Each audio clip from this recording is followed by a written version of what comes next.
राहत का सन्नाटा है। रेगिस्तान की खामोशी हर तरफ फैली हुई है। काफिला रुक चुका है, पानी नहीं। वक्त फजर करीब है और रसूल अकरम सल्लल्लाहु अलैहि वसल्लम के साथ हजारों सहाबा एक ऐसे हुक्म के मुंतज़िर हैं जो अभी नाजिल नहीं हुआ। अचानक एक खबर पूरे काफिले में इस्तराब फैला देती है। उम्मुल मुमिनीन हज़रत आयशा रज़ी अल्लाह ताला अन्हा का हार गुम हो चुका है। क्या एक गुमशुदा हार उम्मत मुहम्मदिया सल्लल्लाहु अलैहि वसल्लम के लिए क़यामत तक आसानी का सबब बनने वाला है? क्या यही वो लम्हा है जब आसमान से एक नई रहमत नाजिल होने वाली है? इस्लामी तारीख में कुछ वाक़यात ऐसे हैं जो बज़ाहिर मामूली नज़र आते हैं, लेकिन उनके असरात सदियों पर मुहीत होते हैं। आयत तयम्मुम का नुज़ूल ऐसा ही एक अजीम वाक़या है। ये वाक़या हमें बताता है कि अल्लाह ताला किस तरह एक आजमाइश को रहमत में बदल देता है। ये वाक़या सिर्फ एक हार के गुम होने की कहानी नहीं, बल्कि इताअत, सब्र, क़यादत और अल्लाह की आसानी का ऐलान है। आइए इस वाक़े को एक इस्लामी दस्तावेज़ी अंदाज में कदम ब कदम समझते हैं। सन 6 हिजरी का ज़माना है। रसूल अल्लाह सल्लल्लाहु अलैहि वसल्लम एक सफ़र पर हैं। ये सफ़र ग़ज़वा बनी मुस्तलिक़ से वापसी का है। काफ़िला रात के वक्त एक मकाम पर क़याम करता है। अंधेरा है, रेगिस्तान की ठंडी हवा चल रही है। इसी दौरान हज़रत आयशा रज़ी अल्लाह अन्हा को एहसास होता है कि उनका हार जो यमन के मोतियों से बना था कहीं गुम हो गया है। ये हार कोई मामूली जेवर नहीं बल्कि एक अमानत है। रसूल अल्लाह सल्लल्लाहु अलैहि वसल्लम बग़ैर किसी नाराज़गी के पूरे काफ़िले को हुक्म देते हैं कि हार तलाश किया जाए। काफ़िला रुक जाता है, वक्त गुज़रता है, लेकिन हार नहीं मिलता। मसला सिर्फ हार का नहीं था, मसला वक्त का था और पानी का।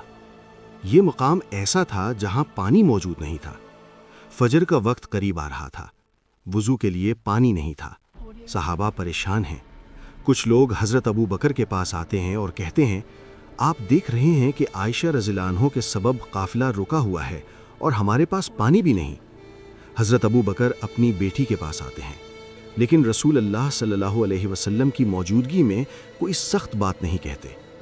हज़रत आयशा रज़ियल्लाहु अन्हा फरमाती हैं, मैं खामोश रही और मेरी आंखों से आंसू बह रहे थे। ये एक लम्हा था शर्मिंदगी का, सब्र का और आजमाइश का। फजर का वक्त दाखिल हो जाता है, पानी अब भी नहीं है। सहाबा वुज़ू के बगैर हैं। इसी लम्हे वही का नुज़ूल शुरू होता है। खामोशी छा जाती है।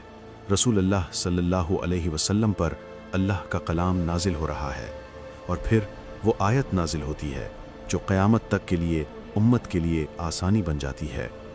बस पाक मिट्टी से तयम्मुम कर लिया करो। ये आयत सिर्फ उस लम्हे का हल नहीं थी, बल्कि हर उस मुसलमान के लिए जो पानी ना पाए एक मुस्तकिल सहूलत थी। ज़मीन जो कल तक आम थी आज तहारत का ज़रिया बन गई। वही मुकम्मल होती है। रसूल अल्लाह सल्लल्लाहु अलैहि वसल्लम सहाबा को आयत सुनाते हैं। हर चेहरे पर इत्मीनान है, हर दिल शुक्र से भरा हुआ है। हज़रत उसैद बिन हुज़ैर जज्बात से भर कर कहते हैं, ए आले अबू बकर, ये तुम्हारी पहली बरकत नहीं है। अब काफ़िला दोबारा हरकत करता है और जब ऊँटनी को उठाया जाता है, हार उसी के नीचे से मिल जाता है। वो हार जो आजमाइश बना रहमत का ज़रिया बन चुका था।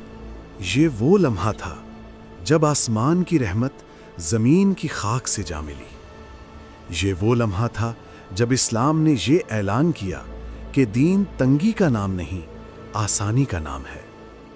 एक औरत की आजमाइश पूरी उम्मत के लिए रहमत बन गई। ये वो लम्हा था जब अल्लाह ने वाज़ेह कर दिया, अल्लाह तुम पर आसानी चाहता है, मुशक्क़त नहीं। ये वाक़या हमें सिखाता है कि अल्लाह की हिकमत हमारी समझ से बुलंद है। कभी जो मुसीबत नज़र आती है वही दरअसल रहमत की बुनियाद होती है। हज़रत आयशा का सब्र, रसूल अल्लाह की क़यादत और सहाबा की इताअत हम सब के लिए नमूना है। आज भी जब ज़िंदगी में वसाइल ख़त्म हो जाएं, रास्ते बंद नज़र आएं, तो याद रखें अल्लाह की ज़मीन वसी है और उसकी रहमत हर मुश्किल से बड़ी है। यही है आयत तयम्मुम का पैगाम। आसानी, رحمت اور یقین۔